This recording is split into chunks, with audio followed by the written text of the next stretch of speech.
1966, I believe, Polaris Nuclear Sub. And what I'm going to do is I'm going to unbox it and show you what parts are contained and you know what it looks like. There you go.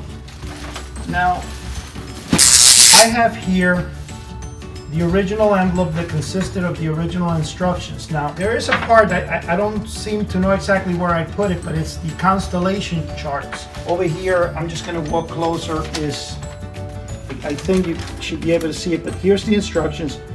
See where it says Honor House Products.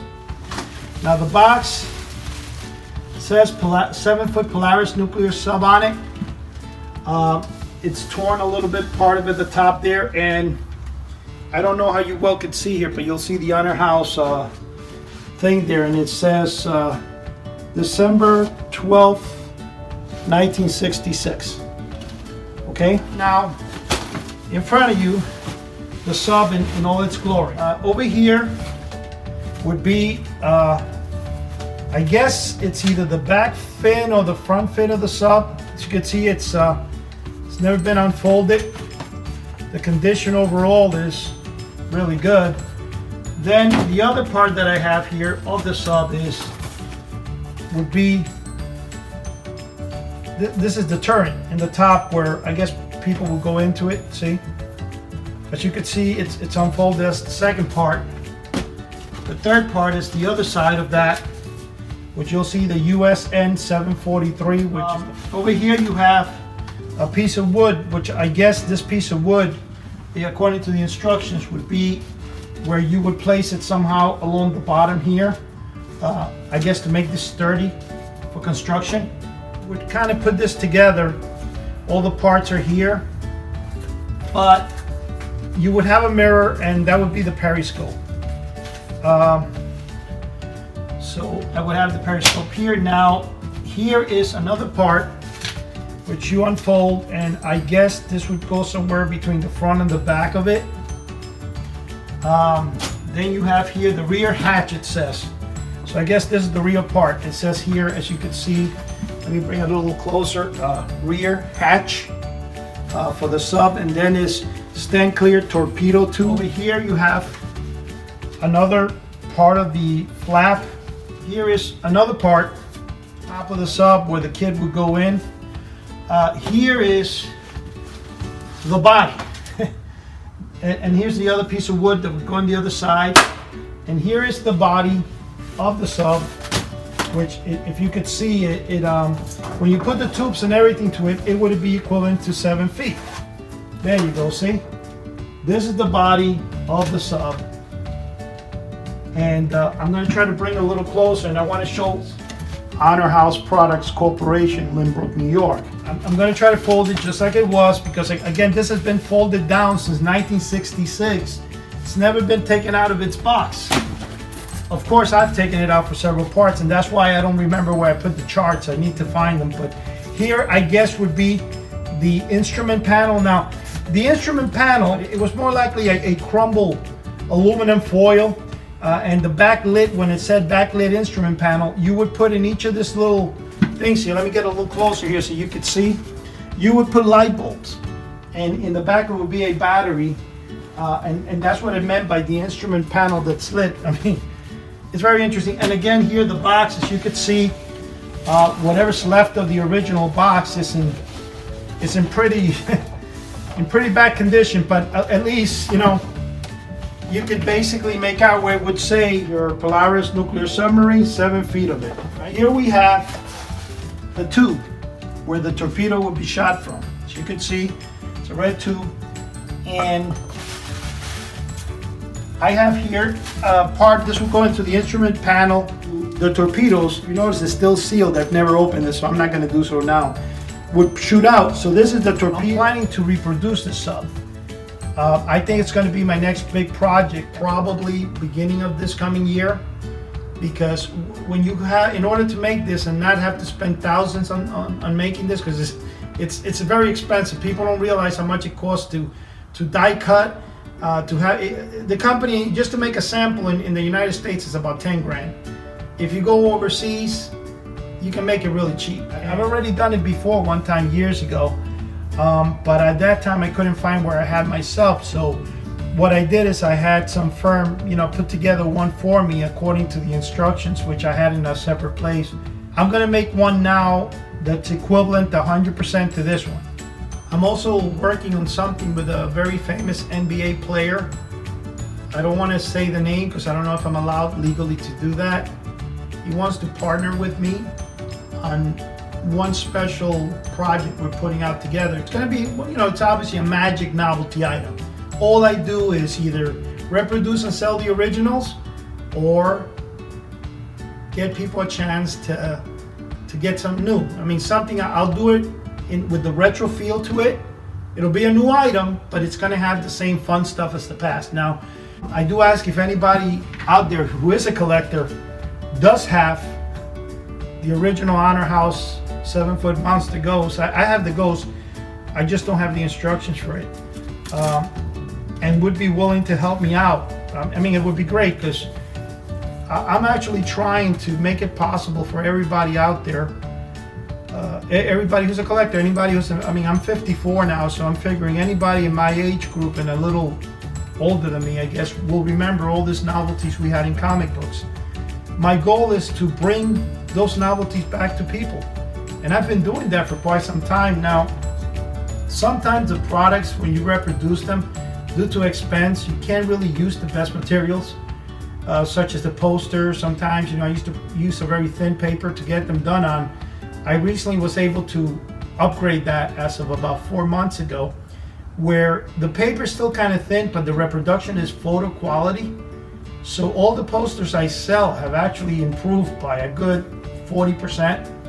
And I'm proud of that because some of the posters, especially the 6-foot Zachary poster, I believe is, you can't even tell the difference from the original or reproduction. That's how good it is. Now, the moon monster that everybody knows that looks like the demon from Curse of the Demon movie, it still has the same face, but you could see it if you buy a copy of Mail Order Mysteries. You'll see that I photographed the original, and I also photographed one that's really rare that has never been, I think, I've never seen it. I was able to obtain that several years ago on eBay, and as you guys know, I've actually been doing mail orders since 1985. What I did at the time is, I did the old paste up things where I would photocopy the original ads and cut out and make my own versions of it and stuff, just the original artwork. And what happened is I got lucky where I met this person. Actually, I tracked down the original Fun Factory. And how I did that is I started looking at comic books, and I said, let me go to the addresses where the people are located. Maybe I can find out who own these companies and probably buy it from them. By doing that, what I did was, and now we're talking about 1985, so anything you did was either over the phone. There's no computers. I mean, there is no internet, there's no computers. So what I did was I started mailing letters to the different addresses and see what I got back as a response. Well, anyway, I think around 1987, I got a hold of the original Fun Factory, and I got a hold of the owner, and somehow I convinced him to go into mail order, and we opened the Fun Factory again in late 1989 or 1990. I opened up a magic shop in West New York, New Jersey. At the end of the 2 years, I took the same Fun Factory with the original owner, and we ran a full page ad, which you can find in any DC comic book. I believe it was December of '93, which was on sale.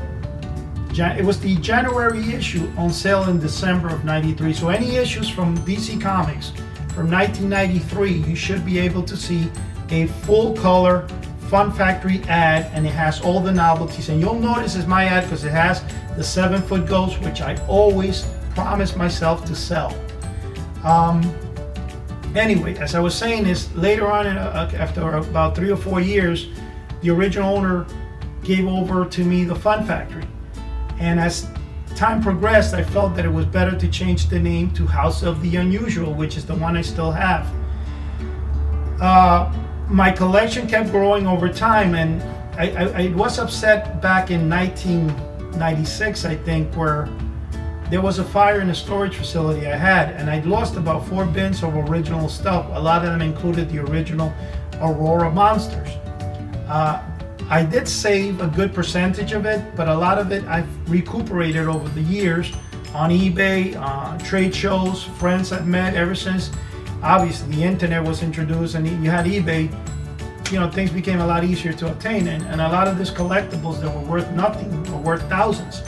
Now, right now, the Polaris Nuclear Submarine that I was able to uncover a few months ago, after 10, 11 years of not seeing the item, I've been offered a couple of times a good amount of money for it.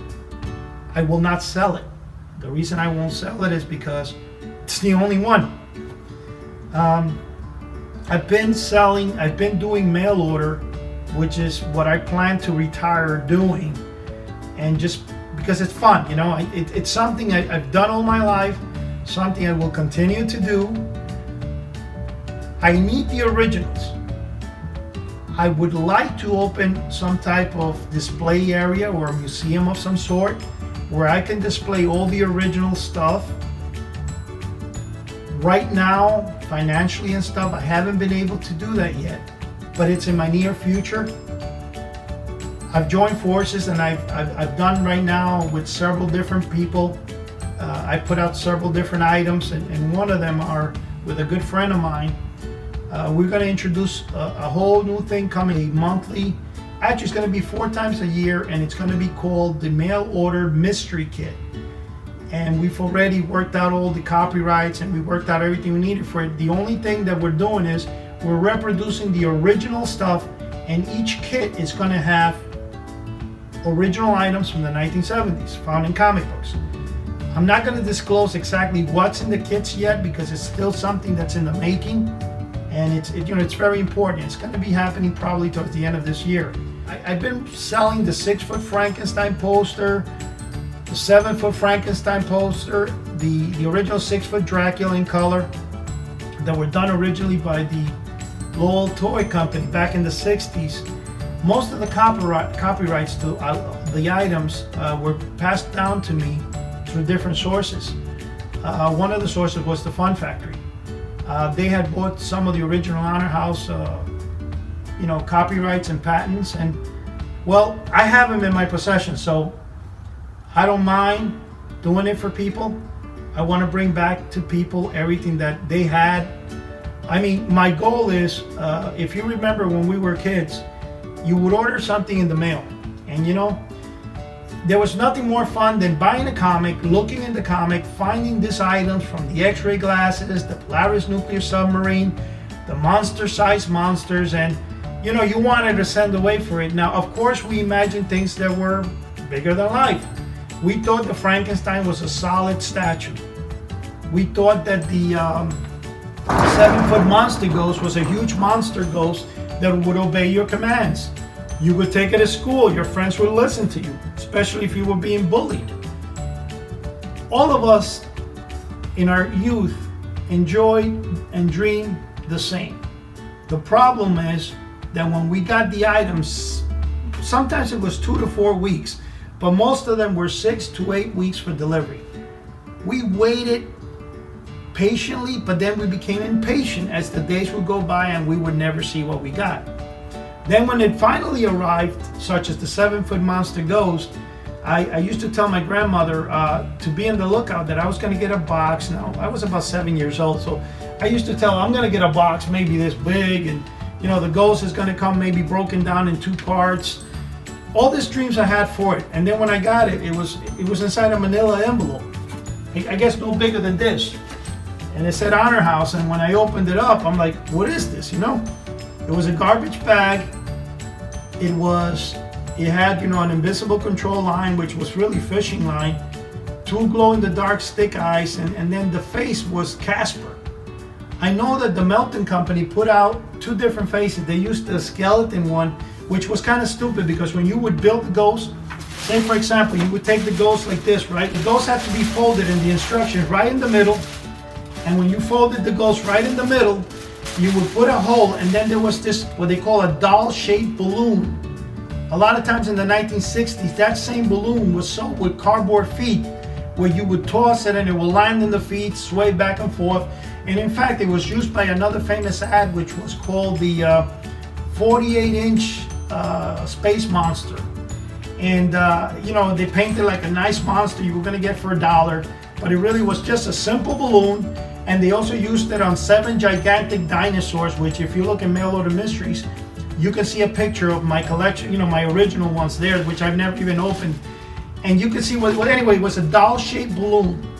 The balloon was made by a company called Ashland Rubber Products, which the owner went out of business, not because he just retired. He had the business for over 50 years and then just retired. But anyway, the Honor House would tell you to take this 7-foot or 8-foot long sheet of plastic, fold it in the middle, cut a hole, and stick the balloon head through. Now the head had a Casper face. The funny thing is that some of them, like the Johnson Smith, only had the Casper face, didn't show the body painted on the balloon. Honor House had the Casper face and the body painted on the balloon. I still got it, that's why I know. Now, when you stuck it in there, well, you had like maybe a 4-foot tall ghost. So the first thing I thought as a kid is, man, it's not 7 foot. So then the next thing I did was, I took a piece of tape and I taped over the balloon the invisible control line, because I was excited with the monster ghost. Even though I felt that I had been fooled, it still meant something. I really loved the item.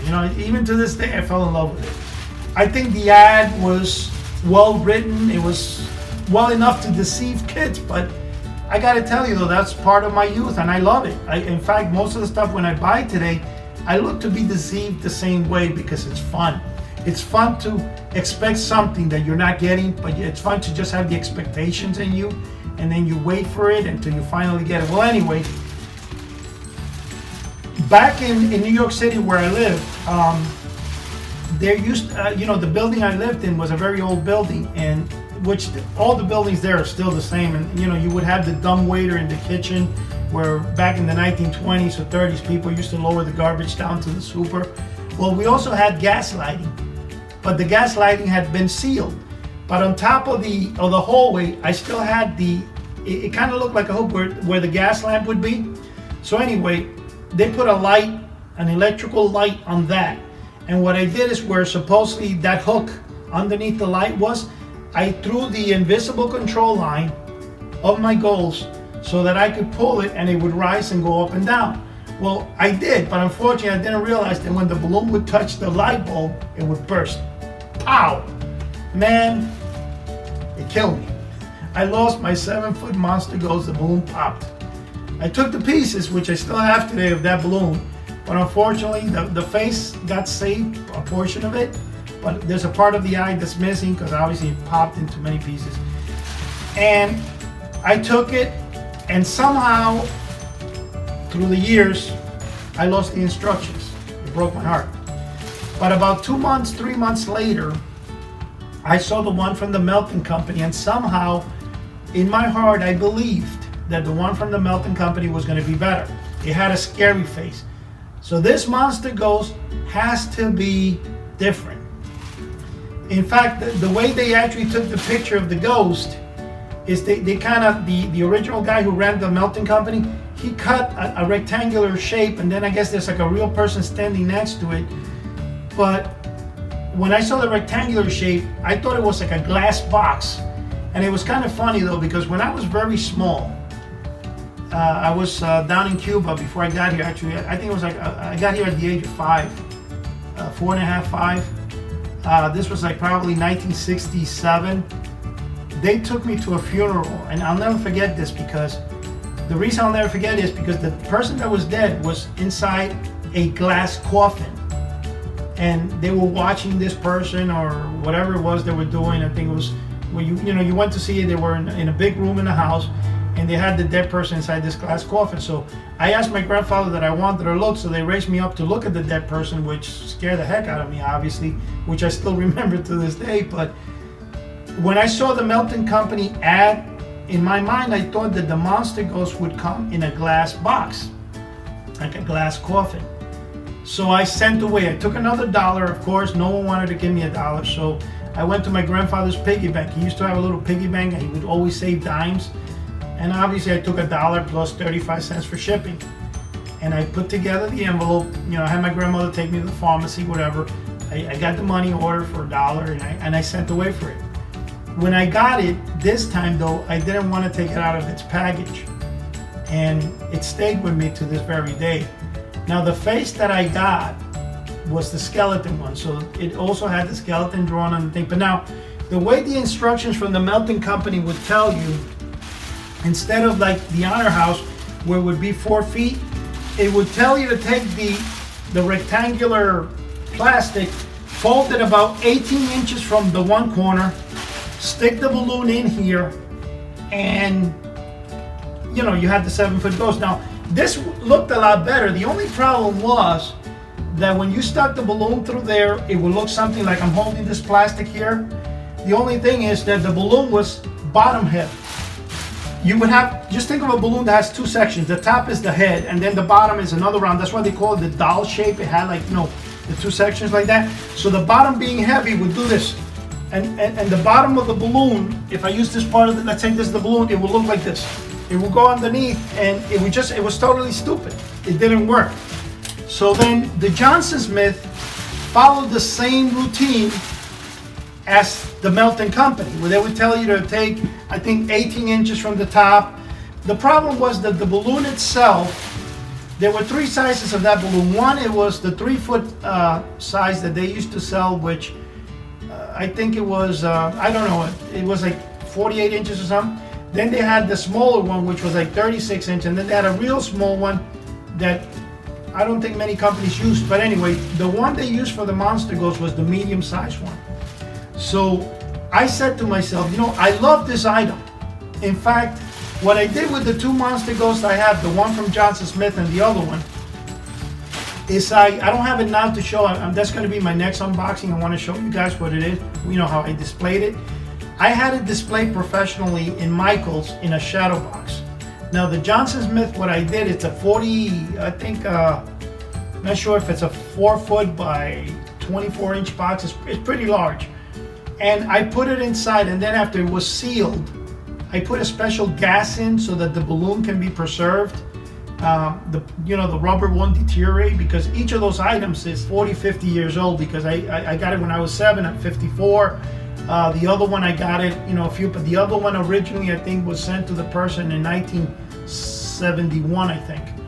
The other one, the Johnson Smith, is actually older. The Ghost was probably what made me become a collector. It still is. In fact, I spent, I would say, over 10 years developing my own version of it, which I still sell on eBay. I made a version, of course. I made it where it works. It has shoulders. It's still the same. It comes packaged in a beautiful little envelope I had printed with the original instructions. It's better. I allowed, of course, I didn't, in the balloon, I included a blank balloon and have the glow-in-the-dark eyes, but I did that because what I remember the Johnson Smith had, not the Johnson Smith, I'm sorry, the original Honor House had, the Monster Ghost, the way it came packaged, it had a white paper, and it was folded in the middle, and then the Ghost was inside, had a rubber band around it. But the photo of the Ghost of the original Honor House, it showed there was a window in the background like this, and there was light outside, and then the room was kind of dark, and it had like a white shade, not a white shade of drapes, and there was like a rocking chair, and next to the rocking chair it showed a ghost emerging from the floor.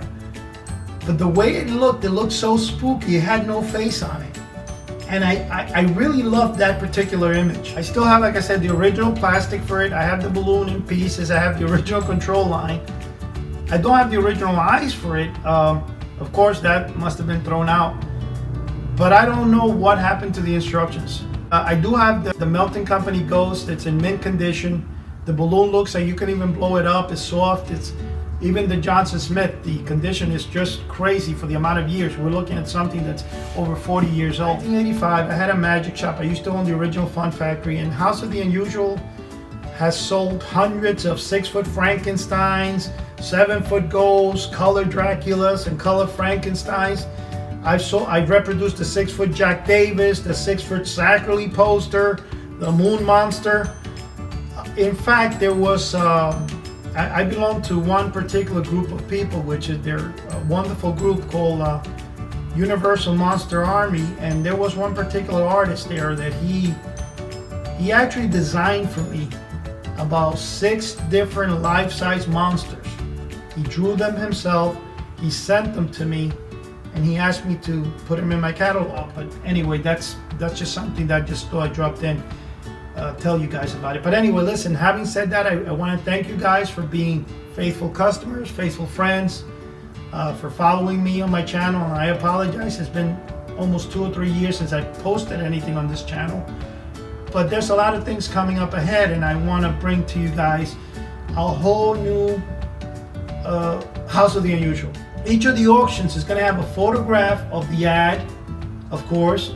It's going to have a description of what the item is, and most likely I'm going to try to use the original description of the item, and I'm going to actually have a video display. I'm going to actually show the item you will receive. I think it's a whole great thing. Now that's going to take me some time. I do only sell about 35 items, even though you go to my website, houseoftheunusual.com, which I want you guys to visit, but 99% of my website is mostly SS Adam novelties. But now SS Adam has recently not been in business for a while, and a lot of the items I have there, I do have them, but they're old stock. I've had them for 20 years. So a lot of them are not really available anymore. If you go into the website and you see the one that is, there's a section there that says, I think classic items, and they usually consist of the 7-foot monster ghost, the build your own laser, 9-foot flying saucer. All those items I have because I mostly produce 90% of them myself. Some of them I still obtain from the original manufacturer. But the rest of the products, sometimes I have to send, or I have to improvise with products from another company because they no longer are SS Adams. I've had some people see the ads and they want the original SS Adams stuff, and they don't realize that some of that stuff is worth, a lot of money. I have, for example, over 300 pieces of the original X-ray glasses, which have the original rubber, not rubber, but plastic frame. That plastic frame, the original owner of the X-ray glasses sent them out to Japan back in the 80s, and they lost the mold that made the frame. So he has another company making the X-ray glasses, which are still being made by the same company today. But the only problem is they're cardboard frames. Frame X-ray glasses sell for about $30, $40 a piece. I'm selling them for, I think, $7.50, which is, you're making a very little profit because you got to understand, you got eBay cost, PayPal cost, shipping cost, and most of the time I offer free shipping. So you're not making any money on this. So you're getting when the originals sell for about $1,000. Sometimes they even go for more, depending on what time of the year they put it on eBay. Everything that I sell is reproductions of the original from the 1970s. And that's what I've been doing for over 35 years. Again, guys, thank you. Again, you can reach me at houseoftheunusual.com. My email is houseoftheunusual@gmail.com if you need to write me. And thank you very much.